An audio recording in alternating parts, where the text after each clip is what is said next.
India में अक्सर parents अपने बच्चों के साथ पैसों के मामले में बात करने से बचते हैं। मुझे आज भी वो इंसिडेंट याद है जब मैं 10th क्लास में था। मैंने अपने पापा से पूछा था, आपकी मंथली सैलरी कितनी है? उन्होंने मेरी बात को इग्नोर करते हुए ये कहा था, ये आप जानकर क्या करोगे?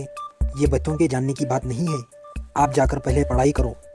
बड़ा हुआ और कॉलेज गया, वहाँ पर भी कुछ ऐसे ही फ्रेंड्स मिले थे जो पैसे का नाम सुनते ही बोलते, यार अभी तो हमारे खेलने कूदने के दिन है, अभी से ही पैसे की बात मत कर, बहुत टेंशन होती है। मेरे पापा और इन दोस्तों की सोच में एक बात कॉमन थी कि पैसा बहुत ही कॉम्प्लिकेटेड है, जैसे चेस का कोई गेम, एक भी गलत मूव और चेकमेट। लेकिन मेरी सोच थोड़ी कुछ अलग है। आई बिलीव कि पैसा बिल्कुल भी कॉम्प्लिकेटेड नहीं है। इसे समझना थोड़ा डिफिकल्ट ज़रूर है, लेकिन एक बार अगर समझ गए तो लाइफ आसान हो जाती है। सबसे बड़ी चीज़ पैसे के बारे में हमें समझनी चाहिए वो ये है कि आखिर पैसा हमें देता क्या है।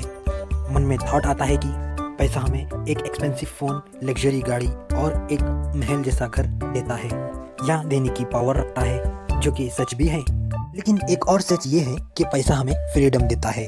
फ्रीडम इस बात की कि हम जो चाहे वो कर सकें, और जब करना चाहे जब कर सकें। जाने अनजाने में हम इसी फ्रीडम के लिए ज़्यादा पैसे कमाने की कोशिश करते हैं।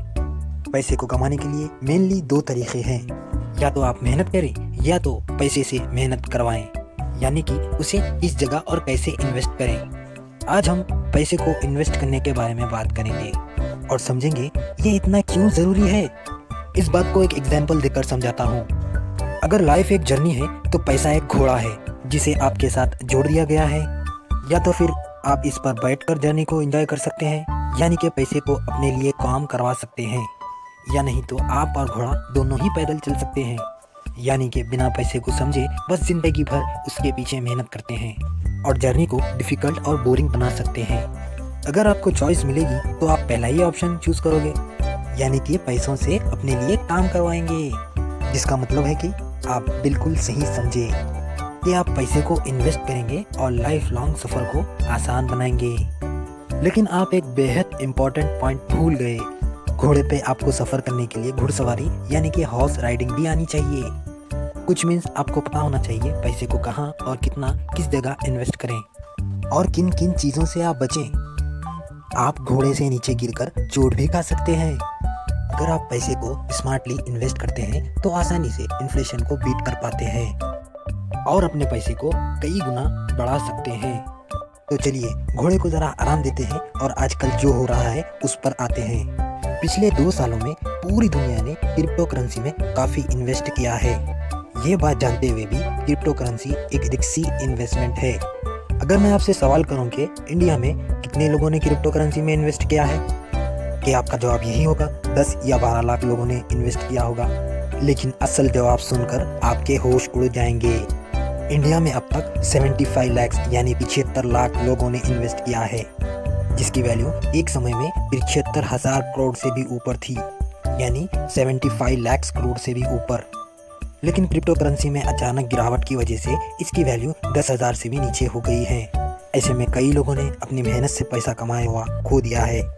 अगर आप भी इस तरह की गलती नहीं करना चाहते हैं और जानना चाहते हैं इन्वेस्टमेंट करने की बारीकियाँ, तो मेरे साथ बने रहें, जहाँ मैं बात करूँगा कहाँ और कितना कैसे इन्वेस्ट करें। इस वीडियो में आप जानेंगे कहाँ और कैसे किस जगह इन्वेस्ट करें। लोगों के मन में बहुत ही मिसकंसेप्शंस रहते हैं, जैसा कि घर वालों के फेवरेट फिक्स डिपॉजिट्स इन्वेस्टमेंट करेंगे तो बुढ़ापे में हमारा साथ देंगे, या स्टॉक मार्केट के बारे में, वो तो ऐसी चीज़ है कि एक बार वहाँ पर पैसा जाता है तो वापस आने के बहुत ही कम चांसेस है। इस शो में हम इस मिसकंसेप्शंस को दूर करने के साथ साथ और कई हम चीज़ों के बारे में आपको समझाएंगे, जैसे कि इंडिया में मार्केट्स और गवर्नमेंट आपको क्या क्या ऑप्शन देती है, कैसे इन्वेस्टमेंट करके आप टैक्स को बचवा सकते हैं, इन्वेस्टमेंट से अपने फ्यूचर को कैसे सेव कर सकते हैं, और इसके अलावा इन्वेस्टमेंट से जुड़ी और कई भी इम्पोर्टेंट बातें, जिससे आप अपनी इनकम को भी इंक्रीज कर पाएंगे और एक सिक्योर फ्यूचर ब्राइट की तरफ बढ़ पाएंगे। तो बने रहिए रियल टॉक AZ की वीडियो पर। फिक्स्ड डिपॉजिट का नाम सबने कभी ना कभी कहीं ना कहीं तो सुना ही होगा। ये है क्या और क्यों इतना फेमस है? क्या इसमें भी कुछ कमियां हैं? ये सब बातें मैं आपको इस वीडियो में समझाऊंगा। फिक्स्ड डिपॉजिट जैसा कि नाम से ही पता चलता है, फिक्स समय के लिए किसी bank, post office, non banking financial companies जिन्हें एनबीएफसी भी कहा जाता है, छोटे finance bank, corporative bank, house bank और यहाँ तक कि कुछ बड़ी कॉर्पोरेटिव कंपनीज भी खोला जा सकता है, जहाँ आप कुछ पैसे डिपॉजिट कर सकते हैं, जिससे आपको 4 से 7% का मुनाफा मिलता है। अगर आपको एनबीएफसी कंपनीज के बारे में नहीं पता तो मैं बता दूं, ये ऐसी कंपनीज होती है जो लोन तो देती है लेकिन बैंक्स की तरह करंट और सेविंग अकाउंट का ऑप्शन नहीं देती है। एफडी को सबसे सिक्योर इन्वेस्टमेंट में से एक माना जाता है और यही इसकी सबसे बड़ी खासियत है। एक एफडी करवाने के बाद आप चैन की नींद सो सकते हैं। इसमें इन्वेस्ट किया गया पैसा ऑलमोस्ट आपका सेविंग अकाउंट में सेफ होने से ज़्यादा आपको काफ़ी ज़्यादा इंटरेस्ट देता है। लेकिन सेविंग अकाउंट में रखे गए पैसे को जहां हम आसानी से जब मर्जी चाहे जब निकाल सकते हैं, एफडी में से समय से पहले पैसे निकालने के लिए पेनल्टी पे करनी पड़ती है, यानी कि एफडी की लिक्विडिटी कम हो जाती है। म्यूचुअल फंड और क्रिप्टो करेंसी में सिर्फ एक बात कॉमन है, इन दोनों के टीवी पर एड्स बहुत आते हैं। इस बात के अलावा इन दोनों में और कुछ भी कॉमन नहीं है। म्यूचुअल फंड को जहां इन्वेस्टमेंट करने का एक सेफ तरीका माना जाता है, वहीं क्रिप्टो करेंसी काफ़ी रिस्की चीज़ है। आज की इस वीडियो में हम दोनों के बारे में बात करेंगे और इन्हें अच्छी तरीके से समझेंगे। सबसे पहले स्टार्ट करते हैं म्यूचुअल फंड। म्यूचुअल फंड एक ऐसे तरीके का फंड है जो सब मिलकर पैसे डालते हैं और इस फंड का फाइनेंस मैनेजर बहुत ही एक्सपर्ट होता है, जिसे एक AMC asset management company appoint करती है। उन पैसों को लोगों के गोल के हिसाब से स्टॉक्स, बॉन्ड्स और एक्सेट्रा इन्वेस्टमेंट सेफ तरीके से करती है।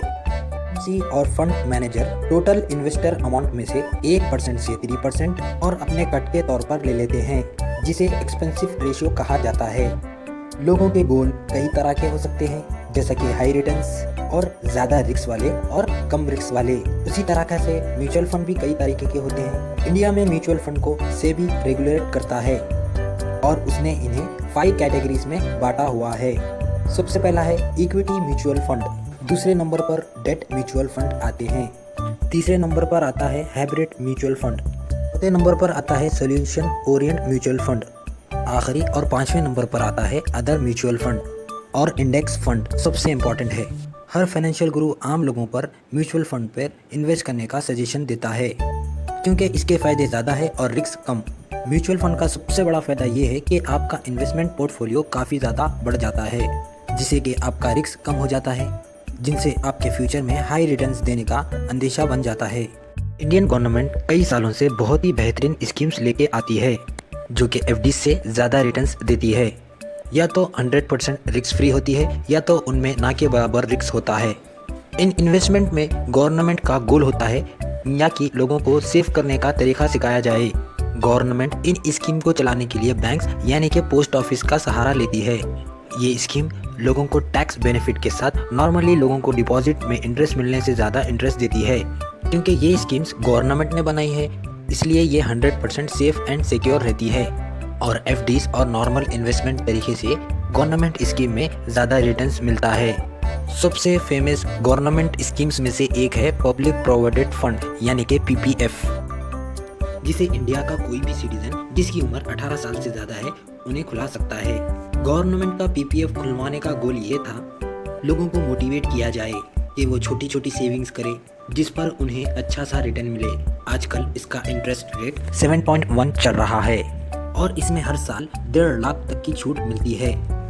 वैसे तो पीपीएफ का लॉगिन पीरियड 15 साल होता है, लेकिन 7वें साल के बाद आप कुछ पैसे विड्रॉ कर सकते हो। हमारी गवर्नमेंट अच्छे तरीके से जानती है कि लोगों को रिटायरमेंट के बाद काफ़ी सारी टेंशन्स होती है कि बुढ़ापे में किसी के ऊपर डिपेंडेंट ना रहे और अपनी लाइफ भी अच्छे से जी जा सके। बातों को गवर्नमेंट ध्यान में रखते हुए ये पीपीएफ की योजना शुरू की।